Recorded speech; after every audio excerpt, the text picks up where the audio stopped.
Alhamdulillah, wassalatu wassalam ala rasulillah, wa ala alihi wa sahbihi wa man walah, wa ba'd.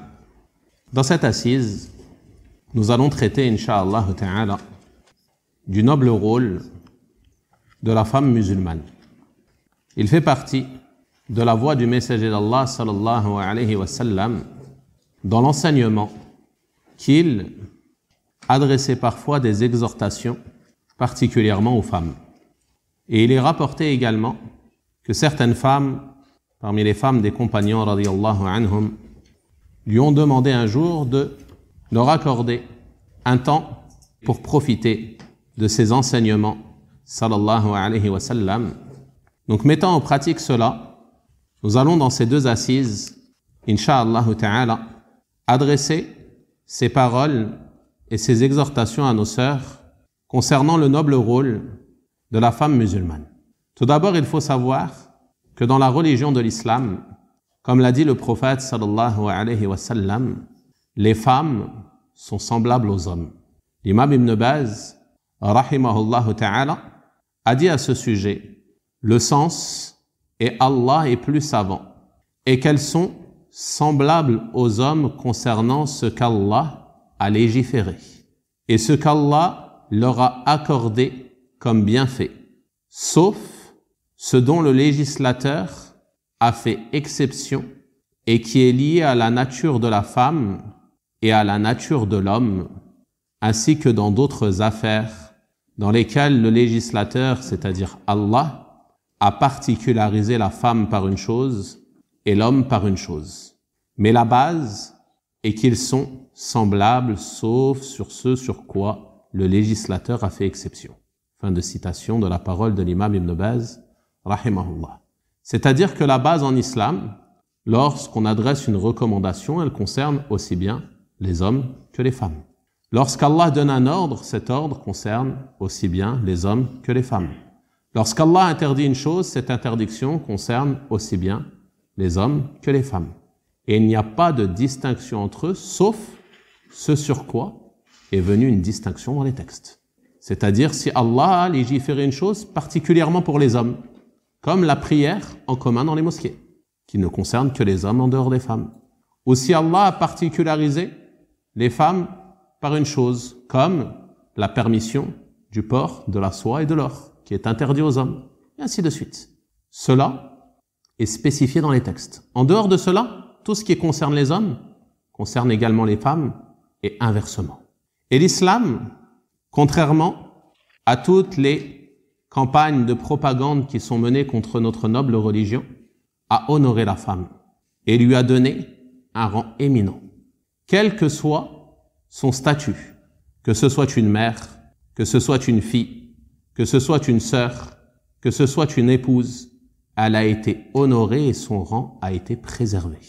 Lorsque c'est une mère, la bienveillance envers elle a été liée au droit d'Allah subhanahu wa ta'ala.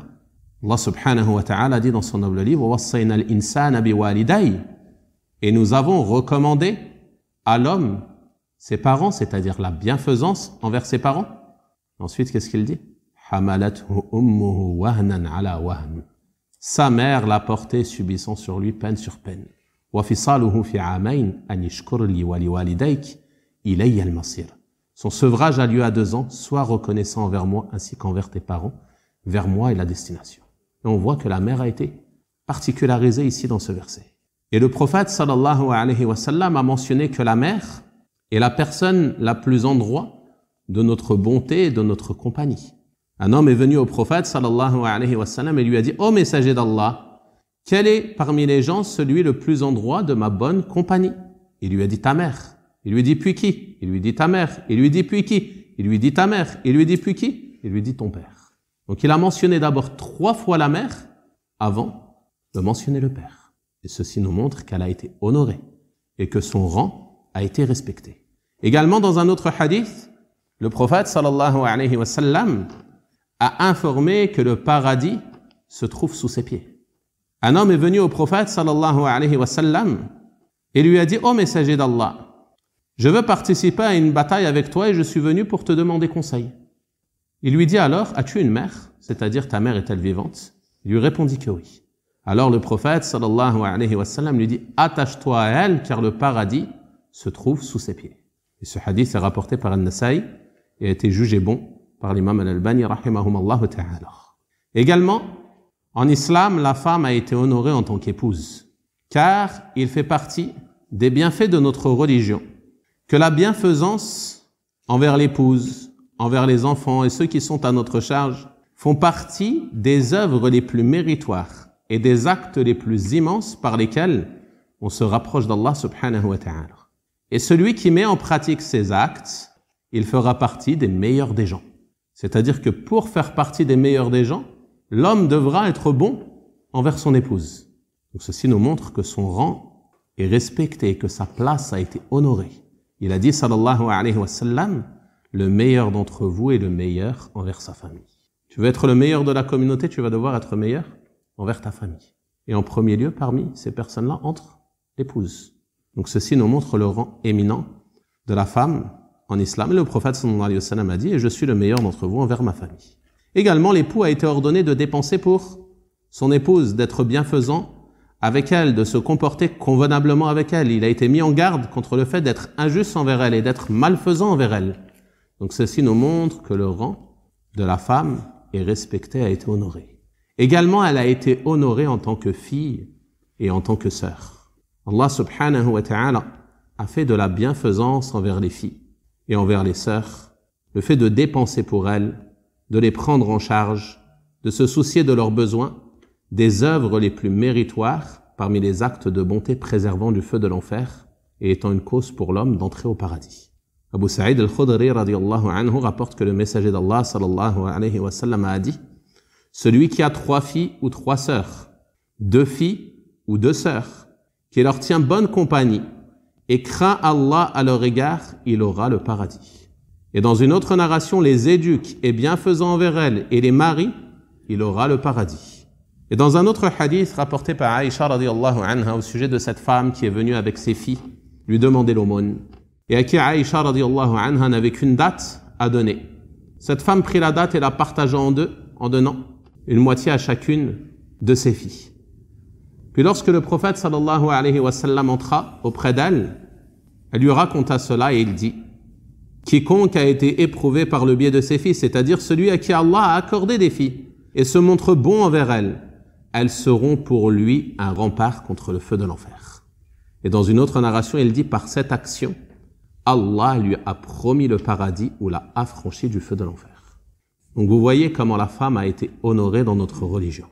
En tant que fille ou en tant que sœur, c'est une cause immense permettant à l'homme d'atteindre le paradis et d'être préservé du feu de l'enfer. Également, elle a été honorée en tant que tante maternelle. Car le prophète sallallahu alayhi wa sallam a mentionné que la tante maternelle a le même rang que la mère. Donc la bienfaisance envers la tante maternelle est d'une grande importance également. Et tous ces textes nous montrent que la femme a un rang éminent en islam. Et elle a des droits équivalents à ses obligations comme Allah subhanahu wa ta'ala l'a mentionné dans le Coran. وَلَهُنَّ مِثْلُ الَّذِي عَلَيْهِنَّ بِالْمَعْرُوفِ. Et elles ont des droits équivalents à leurs obligations conformément à la bienséance. Et parmi les choses par lesquelles l'islam a honoré la femme, il y a le fait que dans cette religion, il est légiféré tout ce qui mène à sa préservation et à la préservation de son honneur et de sa dignité. Et c'est pour cela qu'en islam, la femme a été ordonnée de se voiler, qu'il lui a été ordonné de s'écarter de toute forme d'exhibition et tout ce qui peut la mener à la tentation, que ce soit pour elle-même ou pour les autres en étant une source de cela. Allah subhanahu wa ta'ala a dit dans son noble livre وَقَرْنَ فِي بُيُوتِكُنْ وَلَا تَبَرَّجْنَ تَبَرُّجَ الْجَاهِلِيَّةِ الْأُولَى وَأَقِمْنَ الصَّلَاةَ وَأَتِينَ الزَّكَاةَ وَأَطِعْنَ اللَّهَ وَرَسُولَهُ. Restez dans vos foyers, ancrez-vous dans vos foyers et ne vous exhibez pas à la manière des femmes d'avant l'islam. Accomplissez la prière, acquittez la zakat et obéissez à Allah et à son messager. Et il fait partie des choses démontrant l'importance de cet ordre pour la femme et le mérite pour elle de se soumettre à cet ordre d'Allah qui lui a été adressé afin de la préserver. Le fait que le prophète sallallahu alayhi wa sallam a clairement expliqué que la prière de la femme est meilleure pour elle lorsqu'elle est accomplie dans sa demeure. Pourtant, on sait que la prière en groupe est d'un degré plus élevé que la prière qui est accomplie seule, de 27 degrés. On sait tous les mérites qu'il y a dans le fait de se rendre à la mosquée, chacun des pas pour lesquels tu as une bonne action et des péchés effacés, et ainsi de suite, parmi les nombreux hadiths qui sont venus sur le mérite de la prière en groupe et le fait de se rendre à la mosquée. Et plus particulièrement la mosquée du prophète sallallahu alayhi wa sallam, dans laquelle la prière est meilleure que 1000 prières. Malgré cela, le prophète sallallahu alayhi wa sallam nous dit que la prière de la femme est meilleure dans sa demeure. Qu'est-ce que ça veut dire est meilleure? Cela veut dire qu'elle est plus méritoire. Que elle a été favorisée simplement en restant chez elle et faisant sa prière. Elle a un mérite plus grand que l'homme qui se prépare, qui sort en ces jours froids, qui doit se vêtir, s'habiller, se protéger contre le froid, qui marche jusqu'à la mosquée ou qui prend sa voiture, qui va ensuite pour être à l'heure, et toutes les difficultés qu'il peut rencontrer. Elle fait ses ablutions, elle reste au chaud chez elle, elle fait sa prière, elle a un mérite plus grand. C'est pas une place honorable. On voit que c'est un mérite immense. L'imam Ibn Baz, rahimahullah ta'ala, a dit: le meilleur pour la femme est sa prière dans sa demeure. Et lorsqu'elle prie dans sa demeure, elle a plus que 27 degrés. On dit la prière en groupe, elle équivaut à plus de 27 degrés. Il dit elle a plus que 27 degrés. Et ce, car sa prière dans sa demeure est plus méritoire. On lui donne donc un mérite plus grand que sa prière avec le groupe. Vous voyez que c'est un mérite immense qui a été accordé à la femme. Toutefois, cela ne signifie pas qu'elle ne peut pas aller prier en groupe. Cela ne signifie pas qu'elle ne peut pas sortir si elle a un besoin de sortir, dès lors qu'elle respecte les convenances légiférées pour elle, en se couvrant de son voile légiféré, en sortant sans s'exhiber, en sortant sans se parfumer, en sortant avec l'autorisation de son wali, de son père, si elle est sous l'autorité de son père, ou de son époux, si elle est mariée, elle n'est pas interdite de se rendre à la mosquée. D'ailleurs, le prophète sallallahu alayhi wa sallam a dit: n'interdisez pas aux servantes d'Allah de se rendre dans les maisons d'Allah, mais elles doivent s'y rendre sans s'exhiber. Donc si elle a un besoin de sortir pour écouter un cours par exemple, assister à un sermon, assister à une conférence ou autre chose semblable parmi les nobles objectifs, son époux ne doit pas lui interdire, dès lors qu'elle respecte les convenances légiférées. Et cet ordre qui a été ordonné à la femme de rester dans son foyer nous indique également que dans ce foyer, elle a un rôle éminent à jouer, qui est notamment l'éducation, l'orientation et le conseil. Et le fait de rester dans sa demeure est une chose qui correspond à la nature de la femme. Généralement, la fille, dès son plus jeune âge, va aimer rester dans sa maison. Alors que le garçon, si on veut le punir, on lui interdit de sortir. Il a envie de sortir. Il veut aller dehors. Contrairement à la fille qui voudra rester avec sa mère. Donc ceci est une chose sur laquelle Allah subhanahu wa ta'ala l'a créée et qui correspond à sa nature. Et dans cette demeure, la femme sera soit une mère, soit une fille, soit une sœur, soit une épouse. Et quel que soit son rôle, elle aura une place et une responsabilité immense concernant la bonne orientation et la réforme de la communauté. Commençons par la mère, qui nul doute a un rôle d'éducatrice. Lorsqu'elle est dans sa demeure, elle est responsable des enfants qui lui ont été confiés. Comme l'a dit le prophète sallallahu alayhi wa sallam, vous êtes tous des bergers et chacun d'entre vous sera interrogé sur son troupeau. C'est-à-dire, vous avez tous des responsabilités et chacun d'entre vous sera interrogé sur ses responsabilités. Et il a dit, et la femme est bergère dans la demeure de son époux, elle sera interrogée au sujet de ses responsabilités. Et ce, car la mère, c'est celle qui va passer beaucoup de temps avec ses enfants. Contrairement au père qui est souvent occupé par le fait de gagner sa vie pour subvenir justement aux besoins de son épouse, pour laquelle il a le devoir de dépenser. Elle n'a pas ce devoir-là. Elle est sous son autorité, sous ses soins. Donc, elle reste dans sa demeure et elle s'occupe généralement des enfants. Tandis que l'homme sort. Il est souvent absent. Il peut être amené à voyager, à s'absenter pour le travail ou autre chose semblable. Et la mère, elle, va toujours être aux côtés de ses enfants et va jouer un rôle immense dans son éducation. Donc, elle doit être consciente de cette responsabilité et se rappeler de la parole du prophète sallallahu alayhi wa sallam qui a dit concernant les enfants qu'ils naissent tous sur la fitra, c'est-à-dire qu'ils sont tous prédisposés à l'islam, tous prédisposés à la droiture, tous prédisposés au suivi de la sunna, tous prédisposés à obéir à Allah et à délaisser les interdits d'Allah. Allah a prédisposé chacun d'entre nous à cela. Puis il dit sallallahu alayhi wa sallam, et ce sont ses parents qui le rendent juif, chrétien ou adorateur du feu. Donc on comprend quoi? Que les parents ont un rôle à jouer. Et ce rôle est d'autant plus grand concernant la mère qui va avoir une influence plus grande sur les enfants. Donc elle doit être consciente de cela. Et pour ce faire, veiller à s'éduquer elle-même, à apprendre sa religion, à se réformer afin de pouvoir transmettre cela à ses enfants, bi'idhnillahi ta'ala. À commencer à leur enseigner la croyance authentique, leur enseigner qu'Allah subhanahu wa ta'ala est au-dessus des cieux, établi au-dessus de son trône, leur enseigner le sens de la ilaha illallah, que seul Allah est en droit d'être adoré, leur enseigner qu'Allah les voit, qu'Allah les entend, leur enseigner la crainte d'Allah subhanahu wa ta'ala. Et ça, c'est une parenthèse importante que je fais brièvement et qui s'adresse à tous parents, pères et mères, concernant le fait de semer cela dans le cœur des enfants dès leur plus jeune âge. Ne leur enseigne pas la crainte de ta personne. Ne leur dis pas si je te vois, je vais te faire ceci ou cela. Non. Dis-leur même si je ne te vois pas, Allah te voit. Et tu seras responsable de tes actes, même s'il est petit, que rien n'est noté pour lui, mais pour lui enseigner cela. Lui enseigner la crainte d'Allah. Ne le fais pas, Allah te voit. Ne le fais pas, Allah t'entend. Il te voit, il t'observe. Il observe tes actes. Donc ça fait partie du rôle de la mère, d'enseigner cela à son enfant et d'ancrer cela dans son cœur dès le plus jeune âge et de lui enseigner les autres enseignements de l'islam, comme la prière. Enseignez à vos enfants la prière dès l'âge de 7 ans, comme l'a dit le prophète sallallahu alayhi wa sallam. La mère a un grand rôle à jouer, bien sûr le père également, mais la mère, c'est elle qui passe le plus de temps avec les enfants.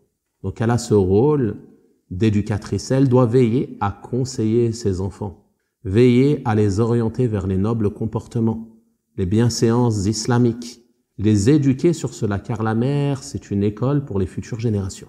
Et c'est pour cela que les ennemis de cette religion s'attaquent particulièrement à la femme et cherchent à éduquer la femme, car ils savent que si la femme est corrompue, c'est toute la société qui sera corrompue, car c'est elle qui éduque les futures générations. Et c'est pour cela qu'ils lui ont fait quitter son rôle, qu'ils la poussent à quitter sa demeure, qu'ils la poussent à prendre le rôle de l'homme, à travailler, et ainsi de suite, à s'assumer elle-même, et ainsi de suite, parmi les choses vers lesquelles ils poussent la femme, voulant l'égarer, la faire sortir de sa nature, et la faire négliger cette responsabilité immense qui est d'éduquer les futures générations. Car comme on a dit, si la femme est corrompue, toute la société sera corrompue. Et si la femme se réforme et qu'elle est sur la droiture, alors naîtront, incha'Allah ta'ala, des générations de musulmans vertueux. Darda, radiyallahu anha, as-Sughra, car Abu Darda avait 2 épouses appelées Darda, et elles sont différenciées par Al-Kubra et As-Sughra. Darda, as-Sughra, elle veillait à enseigner aux enfants, à leur conseiller les nobles comportements. Il est rapporté de Abdurrabbihi ibn Sulaiman ibn Umayr qu'il a dit « Darda, écrivez sur mon tableau ce qu'elle m'enseignait comme sagesse. » Et elle disait « Apprenez la sagesse en étant petit, vous la mettrez en pratique lorsque vous serez grand. Apprenez la sagesse en étant petit, vous la mettrez en pratique lorsque vous serez grand. » Puis elle disait, radiyallahu anha, « Toute personne qui sème récoltera un jour ce qu'il a semé, comme bien ou comme mal. » Toute personne qui sème récoltera un jour ce qu'il a semé, comme bien ou comme mal. Et il est rapporté de Uthman ibn Hayyan qu'il a dit, « Nous avons mangé avec Darda une nourriture et nous avons oublié de louer Allah. Alors elle a dit, « Oh mon fils, ne délaissez pas le fait de se rappeler d'Allah lors de votre nourriture. Manger et louer Allah est meilleur que de manger et de se taire. » Donc on voit que ces nobles caractères, la mère a un rôle à jouer pour l'enseigner, notamment les règles du comportement avec la nourriture. Le simple fait de dire Bismillah avant de manger, de dire Alhamdulillah après avoir mangé, de manger avec la main droite, ces choses comme cela. C'est la mère qui va l'enseigner plus que le père, car c'est elle qui donne à manger à ses enfants.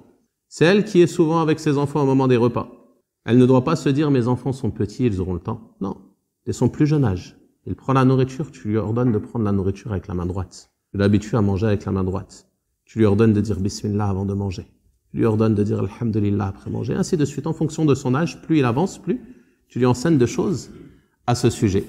Il est rapporté de Al-Aliya, qui est la mère de l'imam Malik, rahimahumallahu ta'ala, qu'elle conseillait à son fils d'apprendre le bon comportement et le respect avant même d'apprendre la science. Elle conseillait à son fils d'apprendre le bon comportement et le respect avant d'apprendre la science. L'imam Malik, rahimahullah ta'ala, a dit « J'ai dit à ma mère, je vais partir écrire la science. Elle m'a dit, viens ici, aimez le vêtement de la science. Vêtis-toi du vêtement de la science. » Elle m'a mis alors un beau vêtement et elle lui a mis une imama autour de sa tête. Elle l'a vêti pour qu'il soit apprêté à apprendre la science. Puis elle lui a dit, va, tu peux aller écrire maintenant. Elle l'a préparé pour qu'il se prépare à cela. Et il dit, rahimahullah aussi, ma mère me mettait ma imama, lui mettait son turban, et elle me disait, va chez Rabi'a et apprends de lui le comportement avant la science. Donc vous voyez que cette mère donnait de l'importance à l'enseignement et à l'éducation de son fils, et vous voyez l'imam qui en est ressorti, l'imam Malik, rahimahullah. Donc la vertu de l'enfant, elle va venir bien souvent de la vertu de sa mère. Comme l'a dit l'imam Ibn Baz, rahimahullah, derrière de nombreux imams, parmi les imams de notre communauté, il y a une femme vertueuse. Ils ne sont devenus imams bien souvent que parce qu'il y avait derrière eux une femme vertueuse pour les éduquer, pour leur enseigner. Et ceux-ci ne sont que des exemples de bons comportements et de vertus de ces femmes concernant le rôle immense que la femme a à jouer dans l'éducation de ses enfants qui sont les hommes de demain et les femmes de demain. Ce sont les futures générations. Donc ils ont besoin de voir cette mère pieuse et vertueuse leur enseigner les bons comportements. Et c'est pour cela que la femme doit donner de l'importance à ce sujet et veiller à l'éducation de ses enfants qu'Allah subhanahu wa ta'ala lui a accordé et a placé comme des dépôts auprès d'elle et au sujet desquels elle sera interrogée.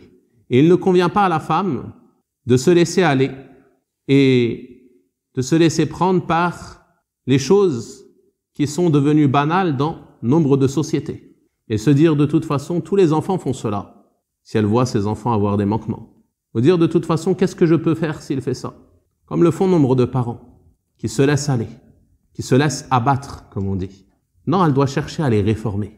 La femme doit savoir qu'elle a un rôle de réformatrice dans son foyer et que tout manquement qu'elle observe chez ses enfants, alors elle doit veiller à être une cause afin qu'ils se corrigent, qu'ils se réforment et qu'ils empruntent le droit chemin à ce sujet. Ceci concerne donc le rôle de la femme en tant que mère et en tant qu'éducatrice. Nous allons voir maintenant le rôle de la femme dans sa demeure en tant que fille. Car la femme, avant d'être une mère, elle est une fille qui a grandi dans une demeure avec ses parents. Et aujourd'hui, on sait très bien que nombre de femmes peuvent être honorées par Allah subhanahu wa ta'ala en étant guidées sur le droit chemin, alors que leurs parents ne le sont pas. Et combien de femmes vivent sur la piété, sur la droiture et sur le bon comportement sous l'autorité de parents qui empruntent un chemin totalement différent. Au lieu d'être de bons exemples pour leurs enfants, ces parents-là vont parfois être un frein à la droiture de leurs enfants et vont parfois être des embûches sur le chemin de la piété. Et combien de filles se plaignent de l'injustice de leurs parents qui, par exemple, lorsqu'elle va vouloir se voiler, vont lui interdire de se voiler. Lorsqu'elle va vouloir mettre le voile légiféré, vont la décourager de porter ce voile. Lorsqu'elle va vouloir cesser certaines activités afin de se préserver, comme certaines études ou le travail ou autre, ils vont la contraindre à continuer cela et lui ordonner. Et ils vont être des causes lui rendant la voie de la droiture plus compliquée. Donc, que doit faire la fille face à cela? Quel est son rôle? Comment doit-elle agir vis-à-vis de ses parents qui sont pour elle une embûche sur le chemin de la droiture? Est-ce qu'elle doit se contenter de patienter, de subir leurs préjudices avec patience, ou que doit-elle faire? quel est son rôle dans cette situation? Il n'y a pas de doute qu'il est demandé à la fille et aux enfants de manière générale d'obéir à leurs parents. Toutefois, l'obéissance aux parents, elle n'est que dans le convenable. Et il n'y a pas d'obéissance aux parents dans la désobéissance à Allah subhanahu wa ta'ala. Il n'y a pas d'obéissance à une créature dans la désobéissance au Créateur. Et on ne va pas chercher à obtenir l'agrément de ses parents au détriment de l'agrément d'Allah subhanahu wa ta'ala. On ne va pas prendre le risque d'encourir la colère d'Allah pour se protéger et se préserver de la colère de ses parents. Donc, la chose la plus importante et la chose la plus bénéfique que peut faire la fille dans cette situation est de s'occuper et de veiller à être une cause de bien et de guider pour ses parents. En plus de patienter sur les préjudices causés, en plus de rester ferme sur la droiture et sur l'obéissance à Allah subhanahu wa ta'ala, elle va faire preuve de loyauté envers ses parents en les conseillant, en les orientant vers la voie de la vérité, en leur faisant parvenir les paroles d'Allah, les paroles de son messager sallallahu alayhi wa sallam concernant ce qu'elle entreprend, en les orientant à écouter des paroles bénéfiques qui vont lui faire comprendre la voie qu'elle a empruntée. Elle ne doit pas s'isoler de ses parents, car certaines personnes dans ces situations, et ceci concerne également les hommes bien sûr, mais le conseil ici est adressé particulièrement à nos sœurs. Certaines personnes dans cette situation, qu'est-ce qu'elles vont faire? Elles vont s'isoler. Étant donné qu'elles vont voir les préjudices causés, les nuisances, les injustices, elles vont s'isoler et patienter et ne pas chercher à réformer la situation. Et ceci n'est pas une chose bénéfique, ni pour toi, ni pour tes parents. Mais ce qui est bénéfique pour toi et pour tes parents, c'est que tu cherches à les orienter et leur faire comprendre ce que tu fais. S'ils n'aiment pas cela, c'est qu'ils ignorent. Car, comme le dit le proverbe, l'homme est ennemi de ce qu'il ignore. Donc s'ils ignorent, ou qu'ils ont été influencés par des idéologies déviantes, ou peut-être même qu'ils ne sont pas sur l'islam, explique-leur ce que tu fais. Explique-leur pourquoi tu fais cela. Rassure-les sur la voie que tu as empruntée. Explique-leur que tu es sur le droit chemin, que tu ne suis pas des idéologies déviantes, que tu ne vas pas faire des choses qui ne sont pas censées, et ainsi de suite. Montre-leur la voie que tu prends. Et peut-être ainsi, tu seras la cause de leur retour à la vérité. Et nul doute que ceci fait partie des plus grandes formes de bonté envers les parents. Que la fille soit une cause de leur retour à la vérité. Et ceci ne peut avoir lieu qu'en leur portant le conseil avec une grande sagesse. Car le conseil aux parents, ce n'est pas comme le conseil à tes amis. Les parents, ils méritent ton respect. Ils méritent ta sagesse. Il y a des règles de bienséance à adopter lorsque tu leur parles. Tu ne parles pas à tes parents comme lorsque tu parles à des enfants ou à des amis. Mais tu dois leur manifester du respect, prononcer des bonnes paroles, avoir une bonne conduite, une conduite respectueuse lorsque tu t'adresses à eux. Et ne pas les mépriser en raison de leurs manquements et de leur déviance. Ne pas leur laisser penser que tu te sens supérieur à eux parce que toi tu as emprunté cette voie et que tu es sur la droiture. Non. Sois humble et modeste lorsque tu leur adresses le conseil. Car, bien souvent, l'être humain a du mal à accepter le conseil de celui qui est en dessous de lui. Les parents de leurs enfants, celui qui est âgé de celui qui est plus jeune, et ainsi de suite. Ceci est la nature de l'être humain. En général, sauf exception. L'être humain, il a du mal à accepter le conseil de celui qui vient d'en dessous de lui. Donc, la personne va faire des efforts pour que son conseil soit accepté. Et si elle manifeste de l'orgueil et de la vanité, ceci va être un frein à l'acceptation du conseil. Donc elle fait preuve d'humilité, de sagesse, de bon comportement. Et elle pense toujours à cela, à être une cause de guider, de retour à la vérité pour ses parents. Combien de parents ont été sauvés du shirk par la cause de leurs enfants? Combien de parents, parmi les générations des plus anciens, avaient pour croyances, des superstitions, des choses contraires au tawhid, des choses relevant du polythéisme majeur ou mineur qui étaient répandues parmi eux. Puis leurs enfants ont emprunté la droiture, ont connu le tawhid, ont connu la sunna, et les ont appelés à cela avec sagesse, et les ont délaissés. Et aujourd'hui, on trouve beaucoup de nos anciens qui ont délaissé ces choses-là et qui les ont comprises par le biais de leurs enfants, grâce à Allah subhanahu wa ta'ala. Leurs enfants étaient une cause de leur retour à la vérité.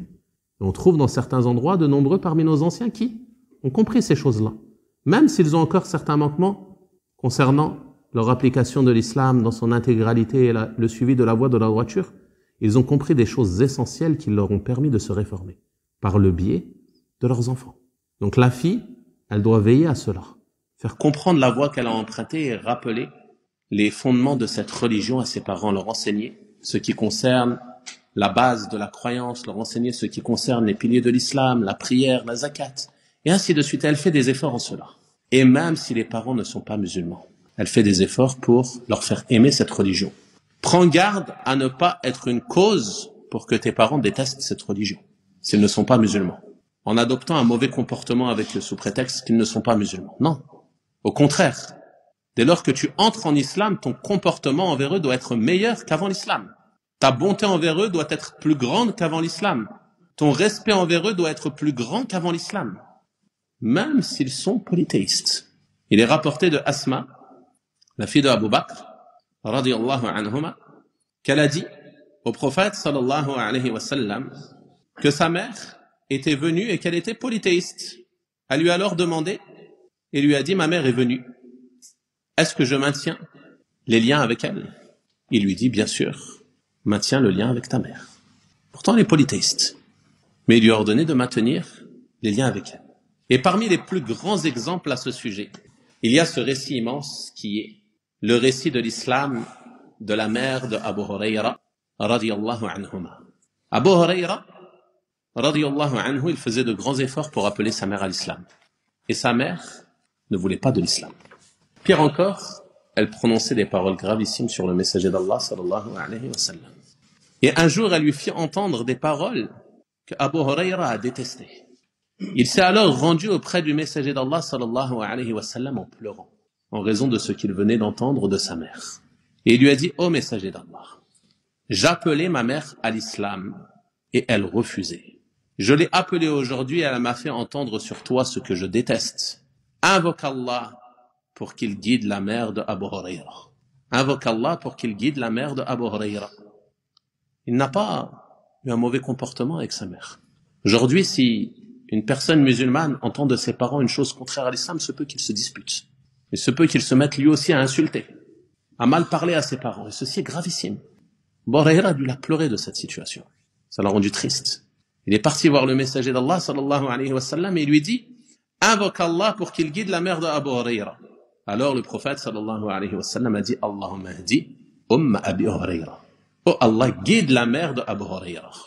Alors il est sorti et il s'est réjoui de cette invocation, car il savait que les invocations du prophète sallallahu alayhi wa sallam sont exaucées. Il est retourné auprès de sa mère. Et lorsqu'il est arrivé devant la porte, sa mère a entendu ses pas. Et elle lui a dit: reste où tu es, oh Abu Hurayra. Et il a entendu l'eau couler. Elle était en train de se laver. Elle s'est habillée. Elle a mis son khimar, elle a mis son voile. Elle a ouvert la porte. Et elle lui a dit: oh Abu Hurayra, ashhadu an la ilaha illallah wa ashhadu anna Muhammadan Rasulullah.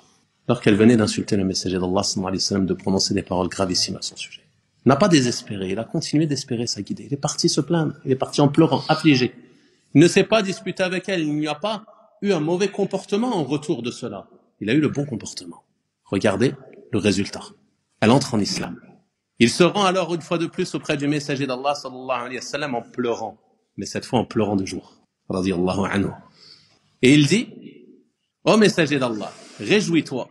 Allah a accepté ton invocation et a guidé la mère de Abu Hurayra. Alors le prophète sallallahu alayhi wa sallam a loué Allah subhanahu wa ta'ala.